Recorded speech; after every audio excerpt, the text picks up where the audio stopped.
네, 안녕하세요. 바이블 텔링 꿀링거 루아입니다. 오늘은 이제 요셉 이야기를 계속 이어서 할 텐데요. 이제 야곱이 요셉이 살아있다는 소식을 듣고 모든 소유를 이끌고 이제 야곱이 요셉을 향해서 이제 갑니다. 부엘사바에 이제 도착을 해서 하나님께 희생 제사를 드리는데요. 그때 하나님께서 야곱에게 나타나십니다. 야곱아, 나는 하나님이다. 너의 아버지의 하나님이니 애굽으로 내려가기를 두려워 말라. 그러니까 지금 야곱이 좀 불안해하고 있는 것 같아요. 왜냐면은 지금 이 가나안 땅이 아버지 이삭과 할아버지 아브라함에게 주어진 약속, 그 언약의 땅이잖아요. 그런데 그 언약의 땅을 지금 떠나는 상황이 된 거고, 거기에 대해서 지금 확신이 없는 것 같아요. 그런데 지금 하나님께서 너의 아버지의 하나님이다. 언약의 주체이신 하나님께서 지금 애굽으로 내려가는 것을 허락하신다고 말씀을 하시면서 다시 한번 언약에 대해서 확인을 시켜주시는 거예요. 내가 거기서 너로 큰 민족을 이루게 하리라. 그리고 너를 인도해서 다시 올라올 것이며 요셉이 그의 손으로 너의 눈을 감길 것이다. 그러니까 아브라함과 이삭과 이 야곱까지 계속 이어져 내려오는 하나님의 약속은 두 가지였죠. 후손에 대한 약속과 땅에 대한 약속이에요. 이 땅은 가나안 땅인데 이 아브라함이 가나안 땅으로 이주해서 살았고 여기서 죽었잖아요. 그리고 그의 아들이 이삭도 여기서 살다가 죽었고, 그런데 지금 야곱도 이제 고향 땅에서 자녀를 낳고 결혼하고 이 땅에 돌아와서 살고 있는데 말년에 지금 애굽 땅으로 내려가게 생긴 거거든요. 그런데 하나님께서 지금 내려가더라도 거기서 너가 후손이 번성을 해서 너의 후손이 다시 가나안 땅으로 돌아와서 이 땅을 차지할 거니까 넌 걱정하지 말라, 두려워하지 말라라고 말씀을 해주고 계신 겁니다. 그리고 지금 요셉에 대해서도 아직 만나지 못한 상황인데 요셉이 살아있고 요셉이 너의 말년을 평안하게 책임질 것이다. 그의 손으로 너의 눈을 감길 것이다. 평안한 죽음에 대해서도 하나님께서 약속해주고 계신 거예요. 야곱의 이름이 이스라엘로 바뀌었잖아요.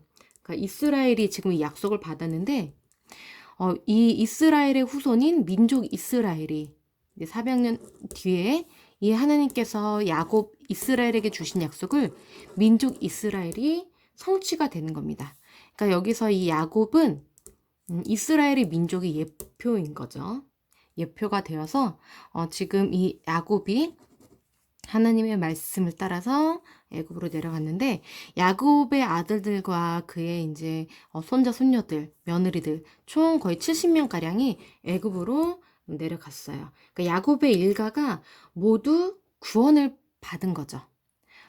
그 디나 사건 때도 멸절될 위기에 처했었는데 하나님께서 구해 주셨었고, 지금도 기근 가운데서 다 멸절될 위기에 처했었는데 하나님께서 요셉을 통해서 또 구원을 해주고 계시는 거고요. 신실하게 아브라함에게 주셨던 약속을 이삭, 야곱에 이르기까지 계속해서 하나님께서 하셨던 그 약속 언약을 신실하게 이행하고 계시는 하나님의 일하심을 볼 수가 있습니다. 지도를 보시면요. 지금 이곳이 이집트고 여기가 가나안 땅인데요. 요셉이 여기서 이제 이 도단의 형들을 이제 안부로 확인하러 갔다가 여기서 팔려져가지고 지금 이집트로 여기로 이동을 했는데 형들도 지금 곡식을 사러 이집트로 와서 요셉을 만난 거고요. 다시 갔다가 다시 돌아오고 이 경로를 통해서 이집트와 가나안 땅 왔다 갔다 한 거고, 야곱도 여기서 이제 모든 짐을 정리해서 요셉이 살아있다는 소식을 듣고 여기로 지금 이동을 하는 겁니다. 그래서 지금 70명가량이 야곱의 가족이 이사를 이제 이집트로 왔는데 여기 고센 땅에서 요셉이 이 땅을 준비를 했어요. 바로에게 이 땅을 받아서 야곱의 가족들이 이 땅에 살면서 이제 번성할 수 있도록 하는 건데요. 여기 이집트 사람들은 목축업을 가증히 여긴다고 하거든요. 그래서 이집트 사람들은 목축업을 하는 야곱 일가와 섞여 살 수가 없기 때문에 목축업을 할 수 있는 푸른 초장지, 물이 있는 고센 땅, 좋은 땅을 지금 바로가 하사를 한 거거든요. 지금 아브라함과 이삭과 야곱의 계속 그 대를 이어가면서 목축업을 했기 때문에 풀을 뜯기고 이제 물을 먹이려면 계속해서 풀이 나는 곳으로 이동을 했었어야 되는데 이 고센 땅은 이동을 하지 않고 정착해서도 목축업을 계속 할 수 있는 그런 환경이 조성이 된 좋은 땅이었던 거예요. 그래서 이 땅에서 야곱 그 일가 언약의 백성은 이집트인들 다른 이방인들과 섞여 살면서 그들의 문화권과 이방 신들에 동화되지 않고 순수하게 언약 자손으로서 하나님을 경외하는 그 여호와 신앙을 유지하면서 구별돼서 살아갈 수가 있었던 거예요. 만약에 가나안 땅에 계속 살았다고 한다면은 가나안 사람들과는 계속 섞여 살았기 때문에 가나안의 그런 죄악된 문명, 그런 문화에 동화되어서 야곱의 그 후손들이 죄악된 그런 문화권에서 이제 살아갈 수밖에 없었는데 하나님께서 이제 70명을 이곳에 따로 이제 고립된 건 아니지만 구별돼서 이제 그들의 정통 그런 믿음의 정통성을 지키면서 번성할 수 있도록 하셨다는 거죠. 야곱이 드디어 요셉과 재회를 합니다. 그러니까 야곱이 이제 요셉을 만나러 가면서 유다를 요셉에게 먼저 보내서 자기를 이제 고센 땅으로 인도를 하게 합니다. 그러니까 이 고센 땅은 방금 말씀드렸듯이 애굽 파류에 위치해 있는데 물이 풍부하고 뭐 건기 우기에 따라서 지역을 이동하지 않아도 정착해서도 목축업을 할 수 있는 좋은 땅이었고요. 가족들을 위해서 요셉이 생각해두고 준비를 해둔 땅이었던 거죠. 야곱이 유다를 보냈다는 것은 그만큼 유다가 신뢰를 받는 아들이었다는 것을 알 수가 있어요. 맏아들 루우벤이 아닌 유다가 아버지에게 신뢰를 받아서 장자의 역할을 이제 수행을 하고 있는 모습을 볼 수가 있고요. 요셉이 고센으로 와서 아버지를 만나고 눈물의 제의를 합니다. 요셉이 이제 가족들에게 이렇게 얘기를 합니다. 내가 바로에게 목자인데 가족들이 이끌고 왔다고 바로에게 이제 말할 거고 바로가 이제 당신들을 불려서 지급을 물으면 목축하는 일을 한다고 하십시오. 애굽 사람들은 다 목축을 가증히 여기니 당신들은 고센 땅에서 구별돼서 애굽인들과 섞여 살 수 없고 우리끼리 여기서 번성하면서 이렇게 좋은 땅에서 살게 될 겁니다라고 지금 얘기를 하고 있어요. 그러니까 이스라엘 사람들은 하나님을 섬기는 그런 이제 가족이었잖아요. 그리고 동물 제사를 드렸기 때문에 애굽인들이 혐오하는 부분이 있었고 가증스럽게 여겼기 때문에 동화돼서 살 수 없는 부분이 있었어요. 요셉이 형 5명을 바로에게 인사를 시키고 너는 결국에는 고센 땅에 살게 해주기를 요청해서 그것을 허락을 받습니다. 그래서 형들 중에 능력 있는 자를 바로가 자신의 가축을 관리하도록 하면서 이제 함께 협력하는 그런 관계가 되는데요. 그러니까 지금 요셉의 형제들은 바로에게 거주지를 요청했고요. 바로는 형제들에게 내 가축을 관리해라 하면서 임무를 부여했죠. 그리고 야곱이 이제 지금 뒷장에서 저희가 살펴보겠지만 이 바로에게 축복을 하거든요. 그러니까 이스라엘을 돕는 이 바로를 야곱이 축복을 해주는 거예요. 이거를 400년 뒤에는 나중에 이제 400년 뒤에 등장한 그때의 바로는 이스라엘을 핍박하잖아요. 노예로 부려먹고 이제 압제를 하는데 그때는 모세를 통해서 하나님께서 이 바로를 10가지 재앙, 즉 저주를 내리시죠. 그러니까 이스라엘을 축복하고 도와준 이 바로는 야곱에게 축복을 받았지만 이스라엘을 압제하고 고통스럽게 했던 이 바로는 모세에게 저주를 받았다. 그러니까 결국에는 하나님의 사람 야곱, 하나님의 사람 모세를 통해서 하나님께서 자신의 사람들을 축복하는 자들을 축복하시고 자신의 사람들을 저주하는 자를 저주하신다. 이것은 아브라함에게 하나님께서 말씀하셨던 그 약속. 너를 축복하는 자는 내가 복을 내리고 너를 저주한 자는 내가 저주하겠다라는 그 아브라함에게 주셨던 약속이 대를 이어서 계속해서 신실하게 성취되고 있다는 것을 알 수가 있어요.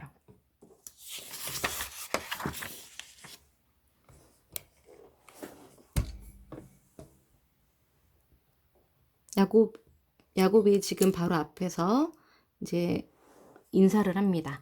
바로가 너의 나이가 얼마냐라고 물어보고요. 130세라고 이제 얘기를 합니다.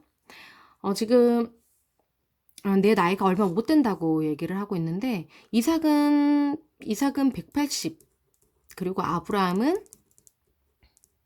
175세 죽었거든요.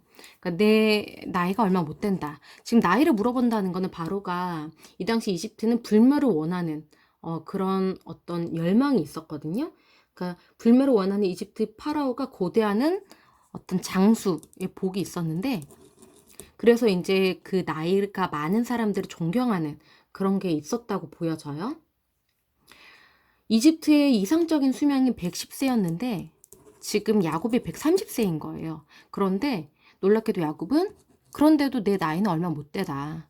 우리 조상의 나그네끼리 연주에 미치지 못한다. 우리 할아버지는 175세, 우리 아버지는 180세 돌아가셨다.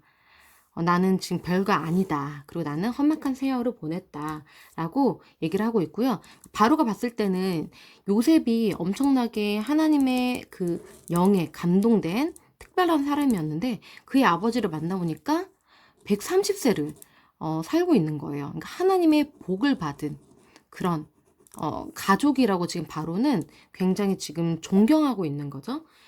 요셉이 바로의 명령대로 바로에게 허락을 받아서 고센 땅을 얻어서 가족들에게 그곳에서 살게 하면서 가족들을 봉양합니다. 먹을 것을 공급하고 요셉이 가족들을 이제 먹여서 살리는 거죠. 그러니까 지금 이 이스라엘 가족이 구원받은 그리고 보존되는 구별된 번성할 수 있는 장소를 공급을 받은 겁니다.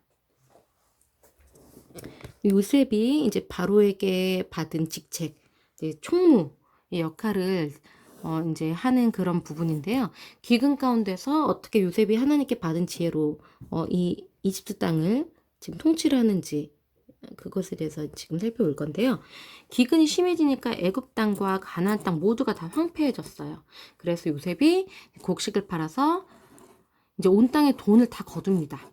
이제 곡식이 없으니까 이제 돈을 가져와서 곡식을 백성들이 사는 거죠. 그럼 요셉은 돈이 많아지니까 그것을 바로에게, 바로의 궁으로 가져가는 거고요. 그럼 바로는 요셉으로 인해서 돈을 많이 벌게 되는 거죠. 그런데 이제 애굽 백성은 돈도 떨어진 거예요. 그래서 요셉에게 계속 곡식을 달라고 요청을 하니까 이제는 그럼 돈이 없으면 가축으로 받겠다 해서 애굽 사람들이 가축을 다 요셉에게 바칩니다. 그런데 이제 가축도 이제 없는 거예요. 이제 우리는 몸이랑 토지밖에 안 남았습니다. 우리의 토지를 사주십시오. 그래서 이제 요셉이 애굽의 모든 토지를 다 사고 이제 백성들에게는 곡식을 공급하고요. 이 땅이 바로의 소유가 됩니다. 요셉이 제사장들의 토지는 사지 않고 제사장들은 바로에게서 급여를 받기 때문에 토지를 팔지 않기 때문에 그렇게 되는 거고요. 그래서 요셉으로 인해서 지금 애굽의 온 땅이 바로의 소유가 된 거예요. 하지만 이제 그 땅에서 일은 계속할 수 있게 하면서 그 추수에 대한 권리는 바로에게 주는 거죠. 추수의 5분의 1을 바로에게 상납해라. 이거는 이제 20%의 이자를 주는 건데 당시의 이자율은 33.3%였다고 해요. 그거에 비하면은 굉장히 저렴한 이자율로 백성들이 이제 착취당하지 않고 먹고 살 수 있도록 이제 요셉이 지혜롭게 지금 통치를 하고 있다는 거를 지금 여기서 말을 하고 있는 거죠. 그러니까 독재자가 아니라 백성들의 구세주로서 그리고 바로에게도 현명한 총리로서 현명한 보필자로서 지금 바로도 충족을 시키고 백성들도 충족을 시키는 그런 지혜로운 통치를 하고 있다는 거죠. 그래서 애굽의 토지법을 세운다는 거고요. 그래서 5분의 1이 바로에게 가고 지금 백성들도 먹고 살 수 있도록 지혜롭게 지금 통치를 하면서 자신의 가족들 뿐만이 아니라 애굽 백성들, 이방 백성들까지도 구원을 받을 수 있게 하는 그런 요셉의 중요한 구원자로서의 역할을 여기서 볼 수가 있는 거예요. 야곱이 요셉에게 유언합니다. 야곱이 애굽에서 130세에 아까 왔다고 했잖아요. 17년을 살아요. 그래서 147세가 돼서 이제 죽을 날이 다가왔습니다. 요셉이 형들에 의해서 팔렸을 나이가 17세였잖아요. 17년 동안 아버지랑 살다가 헤어졌던 건데 말년에 야곱의 말년에 또 17년을 이제 사는 건데 이때는 야곱이 요셉의 보호자였다면 이제 말년에는 요셉이 아버지 야곱의 보호자가 돼서 17년을 17년씩을 함께 이제 살게 된 거죠.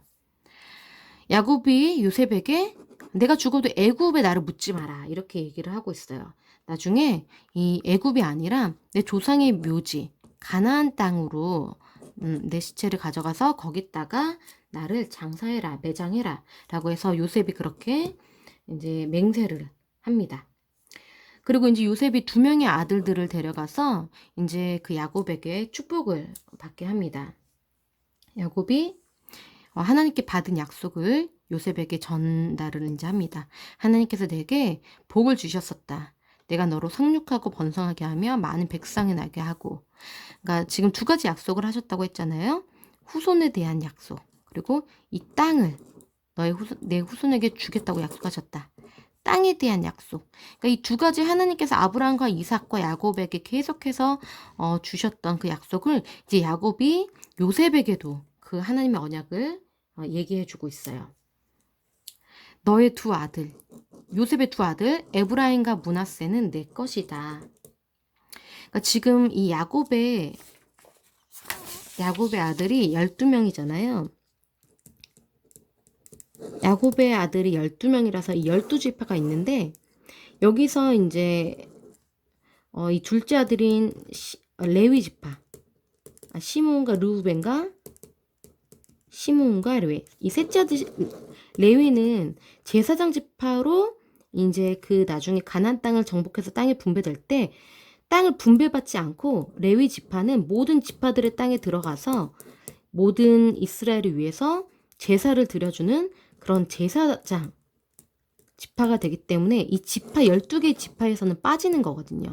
그러니까 구별된 지파라고 그때 말씀드렸어요. 그러니까 모든 민족 가운데서 이 이스라엘이 굉장히 특별한 나라로 특별한 민족으로 구별을 받은 것처럼 이 이스라엘 중에서는 이스라엘 12지파 중에서는 이 레위 지파가 특별하게 구별을 받아서 하나님께 제사장 지파로 세우셨다는 거죠.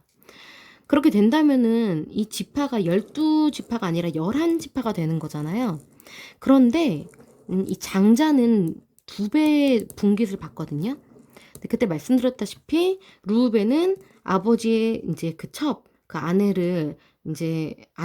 아내와 함께 동침을 함으로써 이제 죄를 지었기 때문에 장자로서 탁월치 못하게 되었고, 시몬과 레위는 이제 다 여동생 디나 사건 때 이제 살인을 저지르고 폭력적으로 행동함으로써 탁월치 못하게 되었고, 넷째 아들인 유다는 특별한 구원의 역할을 담당하고 아버지의 신임을 얻긴 하지만 그래서 구원자이신 예수님이 이 계보에서 오는 영적인 복을 받은 거고요.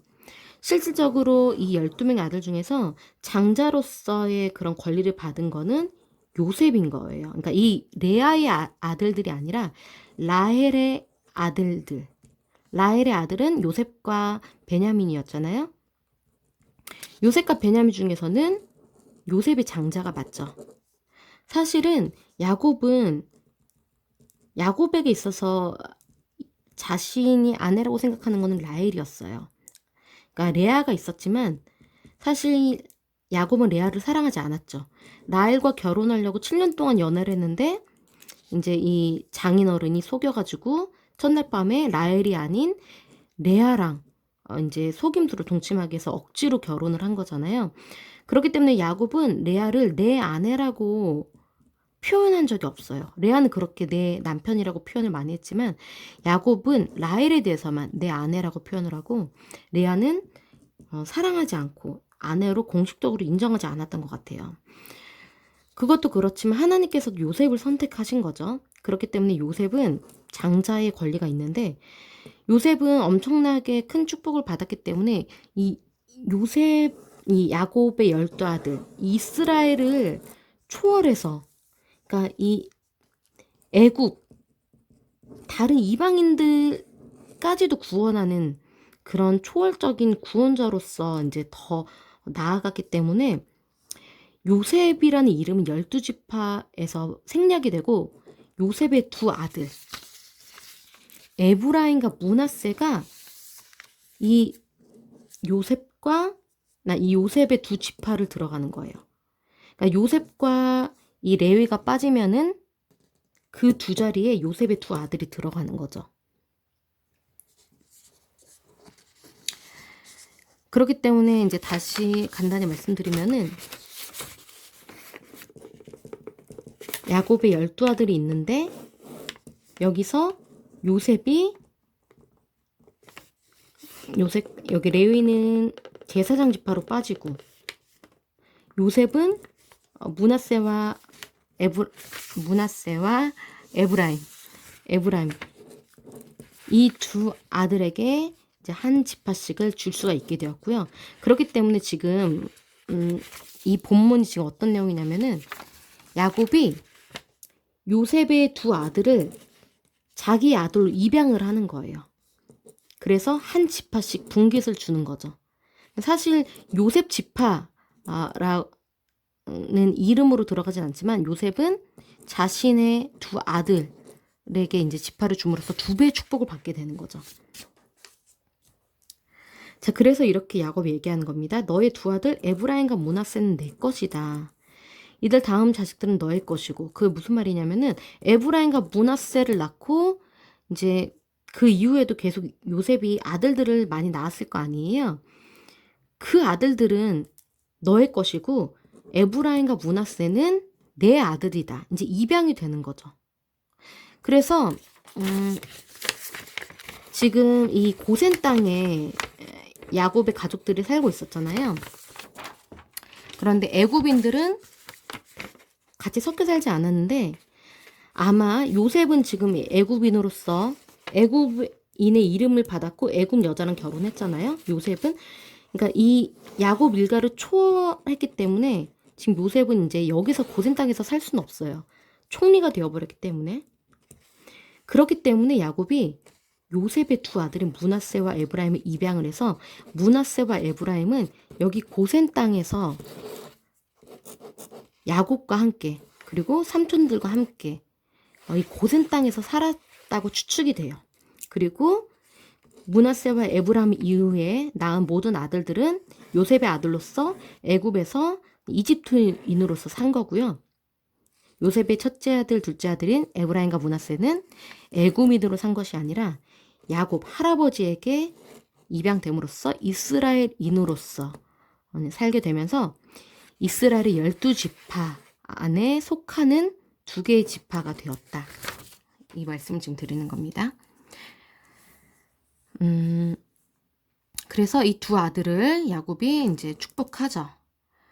근데 지금 원래 그 형이 에브라임이고 므낫세가 동생인데 지금 손을 이렇게 어긋나게 해서 지금 요셉이 당연히 오른손이 에브라임에게 얹게끔 이렇게 제대로 세웠는데 손을 어긋나게 해가지고 오른손을 이제 동생에게 오른손을 올리는 거예요. 야곱이. 그리고 왼손을 장자에게 올리는 거예요. 오른손은 뭔가 이렇게 권능의 의미가 있거든요. 더 큰 복을 준다는 의미가 있는데 야곱이 팔을 엇바꾸니까 지금 요셉이 별로 마음에 들어하지 않고 잘못됐다고 지적을 하거든요. 이렇게 지금 야곱이 지금 이 두 아들들에게 축복을 하고요.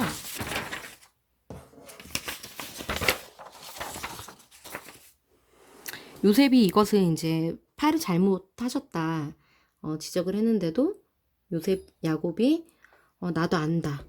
그거는 내가 일부러 그런 거다. 왜냐면은 동생이 형보다 더 큰 자가 될 것이기 때문에. 지금 이 야곱도 동생이었지만 형의 에서였잖아요. 그런데 하나님께서 동생 야곱을 선택하셨죠.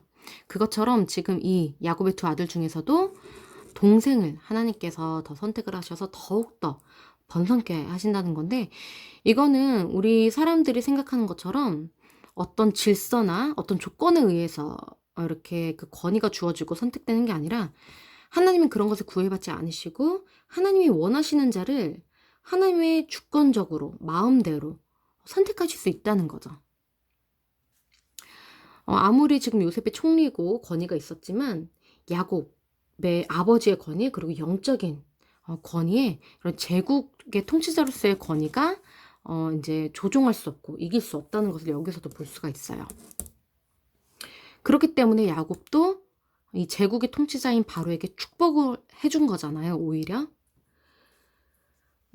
지금 요셉에게는 세겜 땅을 더 주었다고 얘기함으로써 요셉이 후손들도 이제 이 두 명의 아들이 지파를 이제 두 개로 분깃을 받는 건데, 땅도 요셉이 형들에 비해서 더 얻게 되는 것을 볼 수가 있어요. 야곱이 요셉에게는 세겜 땅을 더 주었다고 얘기를 하면서 요셉의 장자의 권리를 확실시하고 있죠. 그래서 나는 죽으나 하나님이 너희를 인도해서 가나안 땅으로 돌아가게 하실 것이다 하면서 이 족장의 언약을 장자권을 가진 요셉에게 전수를 하고 있습니다. 그러니까 지금 야곱도 에서의 어떤 위협에도 불구하고 장자권을 받았잖아요. 그리고 이삭도 야곱에게 주지 않으려고 했지만 결국에는 하나님께서 야곱에게 복을 주셨어요. 그것처럼 요셉도 형들이 아무리 장자권을 받지 못하게 하고 복을 받지 못하게 하려고 죽이려고 하고 종으로 팔아버렸지만 결국에는 요셉이 장자권을 얻고 하나님의 복을 이제 받는 모습을 볼 수가 있어요. 결국에는 사람이 아무리 자신의 힘으로 하나님께서 선택하신 것을 이끌어뜨리려고 하고 빼앗으려고 하고 조정하려고 해도 하나님의 선택은, 하나님의 계획은 무조건 성취가 된다라는 것을 저희가 알 수가 있죠. 그래서 지금 요셉이 이제 죽기 전에 12아들들에게 축복을 하는데요. 첫째 아들인 르우벤은 너는 물의 끓음 같았다. 너는 무절제했다. 통제불능했다. 그래서 너는 탁월하지 못할 것이다. 너가 내 침상에 올라서 더럽혔기 때문이다. 나의 첩과 동침했기 때문에 너는 탁월하지 못하다. 그리고 시몬과 레위는 여동생 디나 사건 때 속임수로 이제 어떤 한 마을을 이제 학살을 했기 때문에 너희는 폭력적이다. 그리고 그렇기 때문에 너희의 집회는 참여하면 안 된다. 그러니까 전쟁을 준비하는 어떤 모의하는 어떤 옳지 않은 정의롭지 못한 그런 것들을 지금 진행하는 그런 지파였다는 거예요. 그래서 너희는 나뉘어지게 될 것이다. 그래서 레위 지파는 어쨌든 제사장 지파로 분류를 받았지만 땅을 얻지 못하고 다른 지파들에게 뿔뿔이 흩어져서 그들을 위해서 하나님께 제사를 드리고 하나님의 복을 백성들, 다른 지파들에게 전달하는 그런 중보자적인 역할을 맡게 되는데, 이것은 뭐 저주가 아니라 어떻게 보면은 복이죠. 복인데 다른 지파들에 비해서 더 섬김의 수고를 해야 되는 그런 직책을 맡은 거예요. 그리고 네 번째 아들인 유다. 유다는 되게 특별하다고 저희가 이제 지난 시간부터 살펴봤는데, 요셉을 죽이려는 어떤 그런 모의에서도 그냥 죽이지 말고 종으로 팔자라고 하면서 어떻게 보면은 요셉의 목숨을 구원하는 역할을 했던 유다이고요. 그리고 이제 요셉의 시험에서, 형들이 시험하는 부분에서 유다가 앞장서서 자신을 희생하면서 아버지 야곱을 설득해서 베냐민을 데려올 수 있게 하고, 그리고 요셉 앞에서는 내가 대신, 동생 대신 여기 잡혀서 있겠다라고 하면서 요셉의 마음을 흔들어 놓고 야곱의 마음을 흔들어 놓으면서 가족들이 이제 구원받을 수 있도록 이제 통로로 기능하는 역할을 했죠. 아버지 야곱의 마음도 움직이고 동생의 이제 그런 요셉의 그런 마음도 녹이면서 지금 중요한 구원의 역할을 수행을 했어요. 그래서 지금 야곱이 유다에게는 너는 원수의 목을 잡을 것이다. 정복할 것이다. 너희 아버지의 아들들이 너희 앞에 절할 것이다. 아버지의 아들들이라고 했기 때문에 요셉 지파도 포함이 되는 거죠. 요셉의 두 아들의 지파도 포함이 되는데 이것은 영적인 복인 거예요. 요셉은 세상의 복을 받았어요. 그래서 두 개의 분깃을 받았고 땅도 세겜 땅을 더 얻은 건데 유다는 영적인 복을 얻었죠. 그래서 유다 지파에서 이 계보에서 예수님께서 오시는 거고요. 너는 사자 새끼다. 사자는 왕권을 상징하죠. 위엄과 힘을 상징해요. 그래서 지금 적들을 정복하는 그런 어떤 예언들이 계속해서 이어지고요. 규가 유다를 떠나지 않는다. 통치자, 그러니까 왕권과 통치권에 대해서 계속해서 이제 예언이 이어지는데 이게 다윗의 언약으로 확증되죠. 이 유다 지파에서 다윗이 나오고 다윗의 그 후손에서 예수님께서 나오시는 거기 때문에 이제 유다 지파는 계속해서 왕이 끊이지 않고 이어져 내려오죠. 나중에 이제 솔로몬 때에 유다 지파만 남고 나머지 10지파는 북이스라엘이라는 이름으로 유다 지파와 이제 분단이 되는데, 북이스라엘은 계속해서 이제 반역에 반역을 거듭하면서 왕이 교체되고 하지만 유다 지파는 유다는 그래도 계속해서 유다의 후손들만 왕이 되는 거예요. 그러면서 결국에는 이제 북이스라엘이 먼저 망하고 그 다음에 유다도 망하긴 하지만 좀 더 의로운 왕들이 유다 지파에서 더 많이 나오게 되죠. 계속해서 이 뒤에서 이제 포도주에 대한 이제 얘기도 나오면서 풍요로움, 너희 지파에서 풍요로움이 이제 나올 것이고, 뭐 기쁨과 평화, 번영을 상징하는 이 포도의 이미지를 통해서 풍요와 승리에 대한 예언을 볼 수가 있어요. 예수님의 첫 기적 사건도 물이 포도주로 바뀌는 사건이었잖아요. 그래서 유다에 대한 예언에서 구원자가 이스라엘 이 12지파 가운데 특별히 유다 지파에서 나오실 거라는 것을 알 수가 있죠. 그리고 다른 이제 형제들은 약간 생략을 하고 일단 요셉 지파를 이제 살펴보면요. 너는 무성한 가지, 샘 곁에 무성한 가지인데 그 가지가 담을 넘었다. 아까 말씀드렸듯이 요셉은 야곱의 가족을 초월했어요. 그러니까 아브라함과 이삭과 야곱 이 가문에 내려오는 복을 초월해서 애굽의 총리가 됐고 애굽 사람들까지 구원하는 구원자의 역할을 감당하고 있기 때문에 고센 땅에서 함께 살지 못하고 아예 애굽의 이름을 가지고 애굽 여자랑 결혼을 해서 애굽 사람들의 총리가 된 거죠. 그렇기 때문에 이 요셉의 두 명의 아들, 첫째 아들과 둘째 아들은 야곱이 자신의 아들로 이제 입양을 해서 이 이스라엘 사람으로서 기르면서 12지파를 채우게 하는 거고요. 활 쏘는 자가 너를 학대해서 너를 죽이려고 했지만 요셉은 도리어 굳세며 힘이 있다.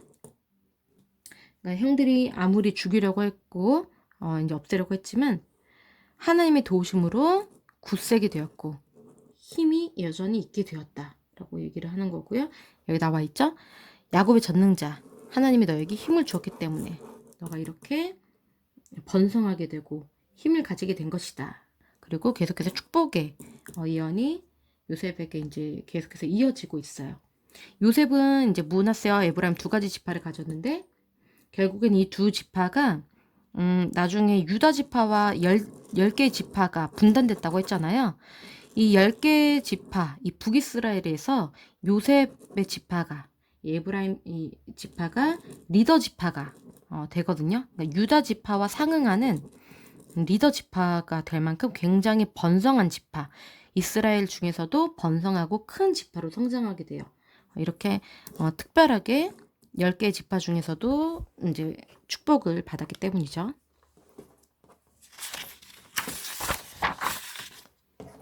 드디어 이제 야곱이 이렇게 이제 자식들을 축복을 하고 이제 죽게 됩니다. 야곱이 죽기 전에 이렇게 얘기를 하죠. 내가 내 조상에게로 돌아가리니 나를 햇사람 에브론의 밭에 있는 굴에 우리 선조와 함께 장사하라. 그러니까 가나안 땅에 나를 묻어라. 또 이 얘기를 하고 있는 거예요. 할아버지 아브라함과 사라, 그리고 내 아버지 어머니도 다 거기 장사됐고 나도 레아를 그곳에 묻었으니 나를 거기에 묻어라 라고 지금 얘기를 하고 있죠. 아브라함이 거기에 이제 매장지를 샀었잖아요. 거기에 지금 다 여기 장사가 되어 있는 건데, 이거는 그때 말씀드렸던 것처럼 가나안 땅이 이 사람들에게는 이방 땅이었고 낯선 땅이었지만 이 땅을 하나님께서 주신다고 약속을 하셨었고, 믿음으로 아브라함은 여기에 매장지를 구입해서 여기에 매장이 됨으로써 이 땅은 영원히 우리 후손들의 것이다 라는 믿음의 행동을 한 거예요. 매장지를 구입했다는 것은요. 그리고 야곱은 죽습니다. 그래서 40일 동안 이제 아버지의 몸을 향으로 처리하고, 이거는 애굽식 이제 장례를 치르는 거죠.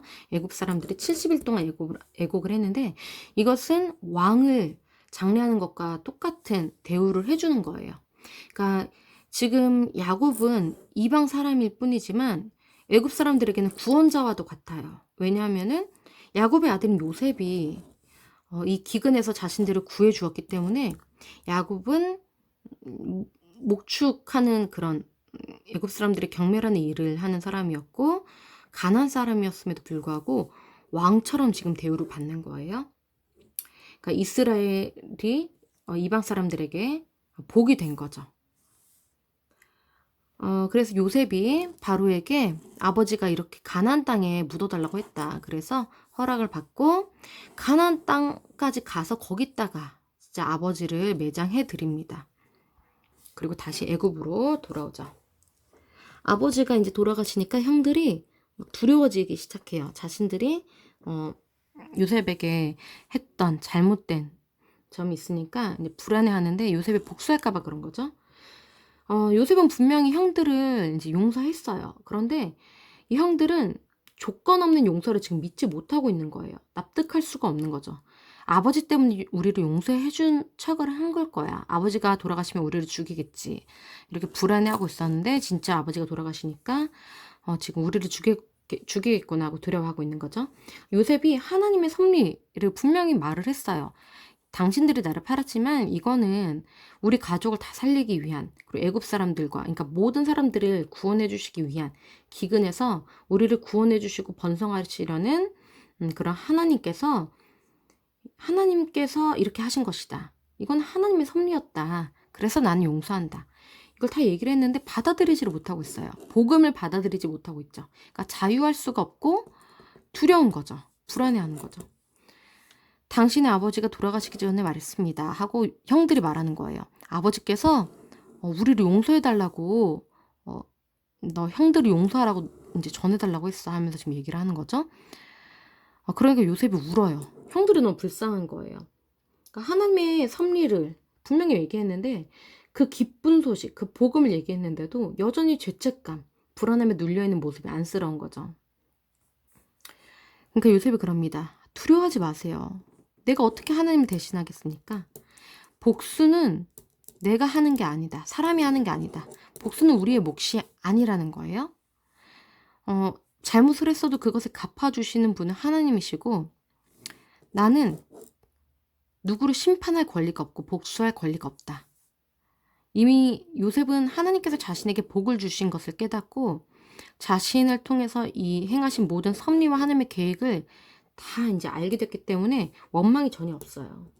당신들은 그래요. 나를 해하려고 했지만 하나님은 그것을 선으로 바꾸셨습니다. 그래서 많은 백성들의 생명을 구원하셨잖아요. 그게 하나님의 섭리였습니다. 그래서 두려워하지 마세요. 내가 당신들을 후원하고 책임지겠습니다. 라고 얘기를 하는 거죠. 형제로 대우하는 거예요. 형제들은 나를 죽이려고 했는데 요셉은 형제들을 사랑하는 겁니다. 원수를 원수로 갚지 않고 원수를 사랑으로 갚는 거죠. 자신은 죽이려고 한 형제들을 지켜주고 보호해주고 공급해주는 거죠. 그리고 위로를 해줍니다. 그리고 이제 요셉도 이제 죽게 되는데요. 110세에 이제 죽음을 맞이합니다. 이집트 사람들이 생각하는 이상적인 수명이었는데요. 그래도 장수를 했다는 거죠. 에브라임의 자손 3대를 보았다. 그러니까 장수를 했다는 것을, 복을 받았다는 것을 지금 얘기하고 있어요. 요셉이 이제 형제들에게 유언을 합니다. 나는 죽는데 하나님께서 주신 우리 가문에 주신 약속, 그것을 상기시킵니다. 하나님이 당신들을 돌보시고 이 땅에서 데리고 나가실 거다. 그래서 우리 할아버지, 증조할아버지 아브라함, 할아버지 이삭, 아버지 야곱에게 맹세하신 그 땅, 가나안 땅에 데리고 가실 겁니다.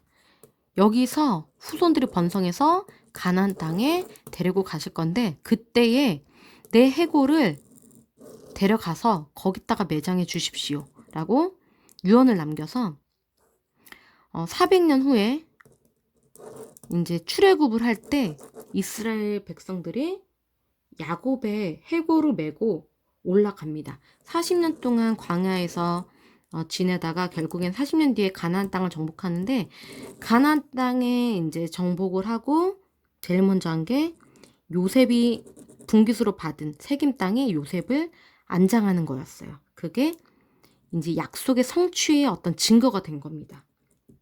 400년 전에 요셉이 했던 유언, 유언, 그것이 400년 후에 성취가 되는 거죠. 이 약속이 이스라엘 백성들이 후에 이제 노예 생활을 이 애굽에서 노예 생활을 하게 되면서도 무너지지 않고 기다렸어야 되는 그런 이유가 되는 거죠. 소망의 이유, 고난을 견딜 수 있는 이유, 견딜 수 있는 힘이 하나님의 약속이 된다는 겁니다. 이거는 이 요셉의 유언은요, 아직 이루어지지 않은 일이잖아요. 아직 애굽에서 살고 있고 아직 막 크게 아직 번성하고 있는 중이기 때문에 완전히 한 민족으로 번성하기 전이에요. 그런데 요셉은 이미 다 아는 것처럼 분명히 하나님이 다시 여기로, 그러니까 여러분들을, 나의 후손들을 찾아오셔서 데리고 나가셔서 가나안 땅으로 가실 거다, 데리고 가실 거다. 그때 내 해골을 거기 갔다가 묻어라. 이런 말은 믿음이 있기 때문에 하나님을 경험한 자는 이렇게 확신 있게 하나님의 약속을 실제처럼 말할 수가 있다는 거죠. 하나님의 돌보심을 경험한 자의 간증이 되는 거예요. 하나님에 대한 지식과 믿음이 있기 때문에 이것을 전수하고 자신의 후손에게 가르칠 수가 있는 거죠. 하나님이 반드시 당신들을 돌보신다는 말이 여기 한번 나오고요. 여기 위에 여기도 한번 나오죠. 하나님이 당신을 돌보시고 하나님이 반드시 당신들을 돌보실 테니. 2번 똑같은 말을 한다는 거는 완전히 확정적으로 믿는다는 거고 이것은 사실이라는 거거든요. 그러니까 그때가 분명히 올 텐데 그때 내 해골을 메고 올라가라. 이것이 이스라엘 민족의 비전이 되고 약속이 되고 소망이 되는 거죠. 믿음의 선조에게서 받은 방향성이 이스라엘에게는 뚜렷하게 있는 거예요. 이게 언약 백성으로서의 정체성이 되는 거죠. 그래서 이런 말씀이 있는 자는 세상에 동화되지 않고 세상에 휩쓸리지 않는 거죠. 노예 생활을 하고 고통스럽다고 할지라도 애국과 동화되지 않고 떠나가지 않고 계속해서 고통스러운 상황 가운데서도 우리 민족에게 주어진 그 언약의 약속을 기억하고 믿고 있었다라는 거고요. 결국에 요셉은 110세에 죽잖아요. 이 약속, 하나님의 언약, 이 출애굽 시키시는 것을 보지는 못해요. 하지만 이 요셉의 믿음은 믿음의 후손을 통해서 이스라엘 민족을 통해서 성취가 반드시 된다는 것을 우리는 알 수가 있죠. 그래서 이스라엘이 이제 400년 뒤에 요셉의 말대로 애굽을 탈출해서 가나안 땅으로 이제 가게 되는데 40년 동안 이제 이동을 하면서 메고 이동하는 그 관이 2개가 있었어요. 첫 번째는 요셉의 해골이 들어있는 관이었고요. 2번째는 율법, 10계명이 들어있는 이제 관이었어요. 지성소에 있는 언약궤. 그거는 이제 광야에서 중간에 만들어진 건데 그것을 들고 계속해서 이동을 하게 되거든요. 그거는 지금 2가지 관, 이스라엘이 출애굽하고 가나안 땅에 가면서 들고 가는 2가지 관, 요셉과 십계명. 이거는 죽은 요셉을 데리고 가는 건데 십계명은 생명이잖아요. 말씀이기 때문에. 죽은 요셉과 하나님의 살아있는 말씀을 들고 이스라엘이 이동을 하는 거예요. 이거는 말씀을 믿고 산 자는, 말씀을 품고 죽은 자는 죽어도 죽은 게 아니고 영원히 살아있는 것과 같다. 왜냐면 죽은 요셉이 해골인데 계속해서 언약의 땅으로 이동하고 있는 거거든요. 그래서 언약의 땅에 도착해서 거기에 이제 안장이 됐어요. 그 후손들을 통해서 말씀을 믿고 지킨 자는 말씀으로 인해서 영원히 살 것이다 라는 그런 묵상을 해볼 수가 있는 본문인 거죠. 그래서 결국엔 요셉의 말이 성취가 되고요. 아브라함과 이삭과 야곱과 요셉 대대로 내려온 하나님의 약속은 결국에는 성취가 되었다는 것을 우리는 알고 있습니다. 네, 이로써 요셉 이야기가 끝나면서요. 창세기가 마무리됐습니다. 다음 시간에 이제 창세기에 대해서 한번 마무리하는 묵상 시간 가지고 그 이후부터는 드디어 출애굽기로 들어가겠습니다. 감사합니다.